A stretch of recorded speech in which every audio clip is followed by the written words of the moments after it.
Buenos dias, Spartans. Happy Monday. What day is it? Monday, October 17th. Yes. October 17th. Obviously, this is the video lecture here. Should be relatively short and sweet. Let's go back to last week, just make sure we're on the same page. Last week, I was gone on Friday. You were supposed to, on Friday, wrap up any trading that you needed to do, submit your trading research form. I know some of you have turned in last week's late. Obviously, hopefully by now, if it's Monday, I've gotten them updated before I left. You had your checks to write, deposits to make.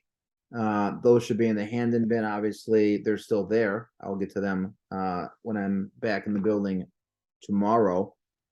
And then on Friday, you read questions 1 through 18 on home and auto loans. I believe the auto loan part was first. Largely talked about smart buying, which is what we'll talk about here shortly. Today, assuming you have those things already done, today we're talking auto loans, and then you have questions 19 through 28 on mortgages / home buying, the different types of home buying you can do. We'll obviously talk about that tomorrow before I open up the assignment on retirement accounts. So let's get to it. Smart buying. Most of this section was on smart buying. It's logical, it's practical, it's something necessary for you to do if you want to stay on budget. Obviously, I'll come back to this slide, right? One of the reasons we keep that weekly budget, monthly budget for the rest of us in the real world.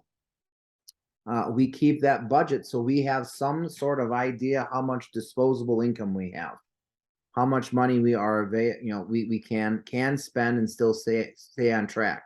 So whether it's a car or TV or whatever, we know that what we're buying isn't going to destroy our debt to income ratio. Smart buying. Okay. Obviously, I've talked about this a lot, being smart with our money, not being stupid with our money. First thing we got to do, and what the kind of the principle we've got to live by in life, if we want to stay financially on track, is discerning the difference between wants and needs. Now, I'll tell you right now, I'm guilty of wants, right? I fall victim to this, making purchases that are definitely wants and not needs. And unfortunately in my life, I've had to come out of that problem. I had to grow up a little bit. Obviously, the point here is to try to prevent you guys from making some of the mistakes that I did when I was 22, 24, 37, what have you. All right. We got to decide wants versus needs. All right. I'm not saying that you deny yourself any and all pleasure. I'm not saying you have this austerity driven life. But we have to decide if it's a want or a need. And if it's a want, wants are typically going to come with a trade-off. All right. I spend a lot of money on golf. $6,000, $7,000, $10,000 a year on golf. And it usually happens between May and October. The trade-off is November to March. I don't spend a lot of money. I squirrel away as much money as possible because I know once golf season's happening or once golf season comes around, I'm going to hemorrhage money on the golf course. All right.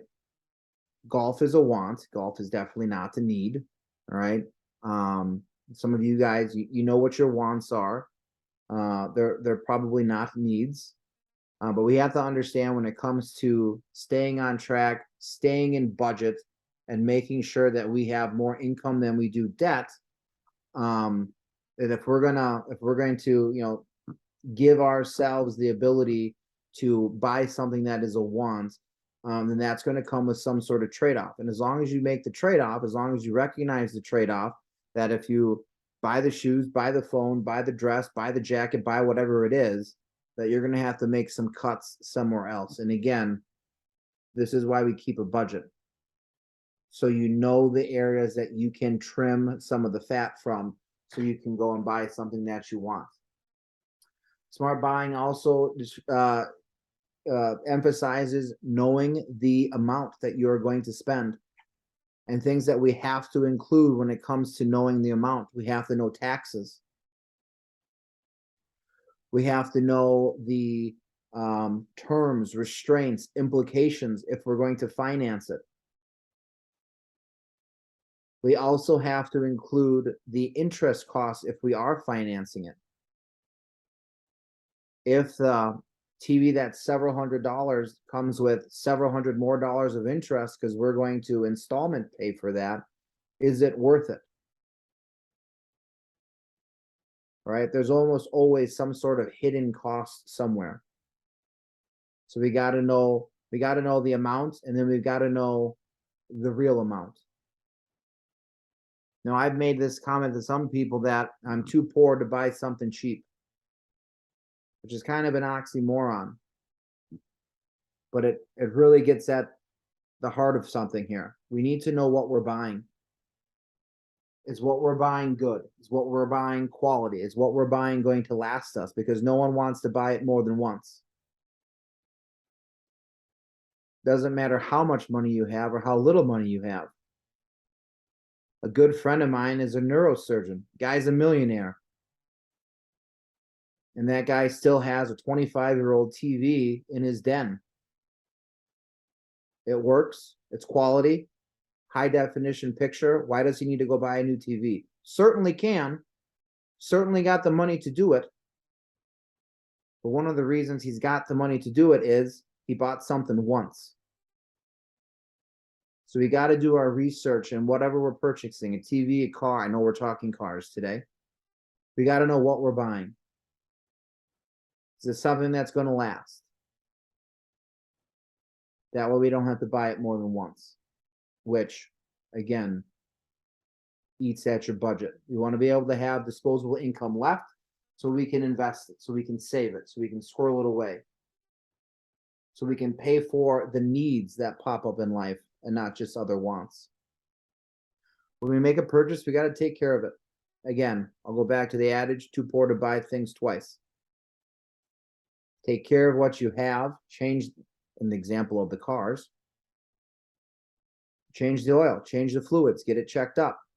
You don't want to have to make that purchase sooner than you have to. I understand upkeep on a vehicle costs money,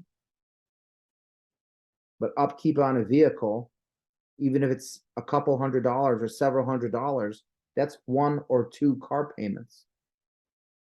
If you're not taking care of your vehicle and it dies, the engine ceases, it's not drivable anymore, now you're going to be making a lot of those payments, but in the form of a car payment. So we got to take care of our things. Smart buying is determining wants versus needs. Smart buying also is determining what it is that you need. All right. I've been fortunate enough to have several cars in the 20 years that I've graduated from college. Didn't necessarily live to this kind of mantra, and obviously spent a lot of money on vehicles. If I could do it again, I probably would. Right? You might want that 2-seater convertible sporty car that's got a standard transmission that you shift and a endless amount of horsepower and whip around town with your friends. Wants and needs. When determining a vehicle, you got to decide what you want that vehicle to be able to do. Are we having dogs? Are we having children? Are we working construction? Because if you're working construction, the Corvette's probably not the best idea. We got to know what we want to be able to do. If you're hunters, if you're fishermen, again, that little 2-seater Miata, probably not going to get it done. I don't see attaching a trailer hitch and a boat to that.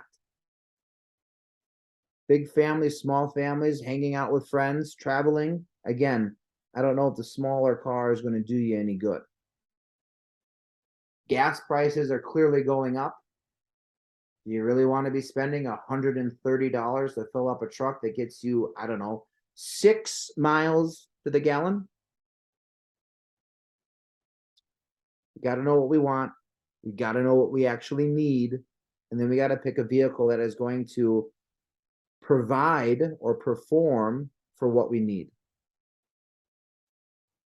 Then we got to determine what the car has. Is it a backup camera that illuminates so when you're driving in the dark, you don't hit a tree? Are you completely inept with depth perception and can't figure out how many feet are in front of you? Do you need to have those little sensors in the front of the car that beeps when you're a certain distance away? All right. Are you a person that seems to not be able to look over their left or right shoulder to see if there's a car in the other lane approaching behind you? So there's that little warning system that says, car, don't move.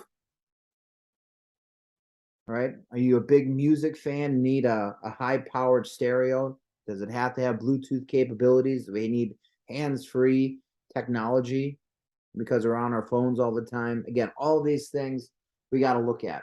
Do you want heated seats? Do you want air conditioned seats? Do you want leather? Got to decide these things. And then once you've decided the car, once you've determined what you're going after, then we can look at budget. Can you afford that? Does your monthly budget allow that? Do you need to make some choices? I can't afford everything. These are the must-haves that I want. Once we've figured out the amount that car is going to cost, now we got to determine down payment. Now, lots of times when you buy cars, you don't have to make a down payment, especially if you have good credit. But then we got to look at what's my monthly bill going to be? What's the monthly bill going to be with interest? What's the actual car going to cost me? Because once you've got the car picked out, financing settled, then we got to think about how much is this going to cost me in gasoline? How much is this going to cost me insurance? Because undoubtedly, if you get a new car, you're going to be paying more in gas because you're going to want to drive it and show it off. And undoubtedly, your insurance premiums are going to go up because now you have something that has more value. And if you don't think the insurance company is going to jack up the premiums on you to cover the cost of a brand new vehicle or a sportier vehicle or a more expensive vehicle, you're nuts. All things that we've got to take into consideration. Perhaps once you've got a car picked out, you call your insurance agent and say, hey, I'm looking at this. What would the premiums be on this car? Because again, like I said on the last slide, it's not just the sticker price. There are a bunch of other things that go into it that you got to take into consideration. So you've got a car. It's got all the bells and whistles that you want, or at the very least, it's got the ones that you really, really need. All right. We secure financing. You could do it at a bank. It's a bit more of a hassle because now you're going between different places. And undoubtedly the place that's going to have the best financing for you is going to be the dealership. Because a dealership, right, they have people who are specifically in charge or handle financing. And what they do is send out more or less a bulletin that financial institutions can choose from. You want this deal right here: car, buyer, credit score, money down, no money down. They send out a blast, all right, to the people that they've worked with or other financial institutions that they haven't. Typically, dealers have the best rates. You also need to understand when we're looking at a new car, the minute you drive a car off the dealership lot, it loses value. 20% gone, game over, not coming back. Just by driving it off the lot, it loses value. So when you're picking out the car that you want, do you really want a brand new one? Vehicles are something that we call liabilities. They lose value. You want to spend an extra $20,000, $30,000, $40,000 on a vehicle because it's brand new and you want that new car smell. Trust me, it's intoxicating. I know. But that smell isn't sticking around. And guess what? Neither is the car's value. Perhaps you look at used vehicles. Save yourself some money. You can buy a used vehicle that's only been driven for a year, 2 years, 3 years. Still has the technology, still has the wants and or needs that you have, exponentially cheaper. Not to mention your insurance rates will probably be cheaper than when you buy that new car. Maybe you want the new car, but you don't want the price tag. Maybe we look at leasing a vehicle. I've leased a couple of cars before. It's a nice option. Got a brand new car. Usually comes with free maintenance, right? The dealership knows you're going to give it back. The dealership knows it needs to sell it once you bring it back to somebody else. The dealership knows that it's got to protect its asset because it still technically belongs to them. So they're going to give you free maintenance for however long you have the car. All right. Wants and needs.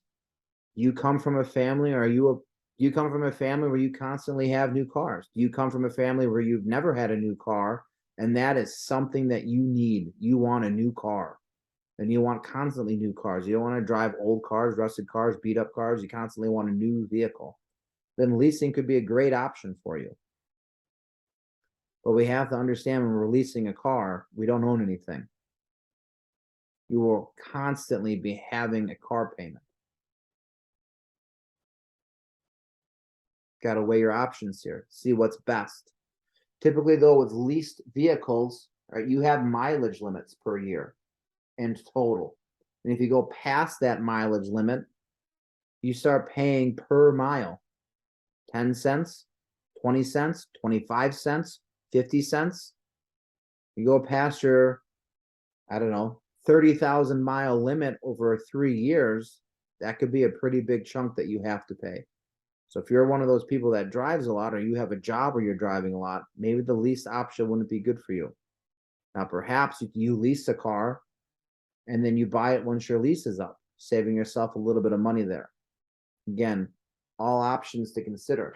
We have to understand that within 5 years of owning that car, the car's value is going to drop almost half its value. Some cars will retain their value better than others, right? If you're going to buy a Ferrari, it'll retain its value. If you're going to buy a Cadillac CTS-V, probably retain its value. But your Hyundai or your Camry or whatever, not going to retain its value. Big thing here when it comes to purchases, and again, whether it's a big purchase or a smart purchase, got to be smart. Got to know our wants, and we have to be realistic. We have to know our needs, and we have to be realistic with our wants. If you've got some wants, it can happen. You could pull it off, but you're probably going to have to make some trade-offs. All right. Got to know the price, but we got to know the full price. It's not just sticker. There's financing involved in that. There's taxes involved in that. And there's a bunch of other little miscellaneous costs that always sneak in. In the example of a car, gas prices and insurance rates.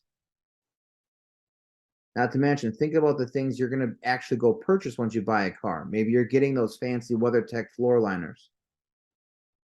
Maybe you're getting seat covers.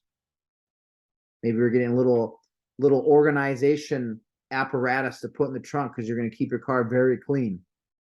These things kind of sneak in. All right. But we got to be realistic.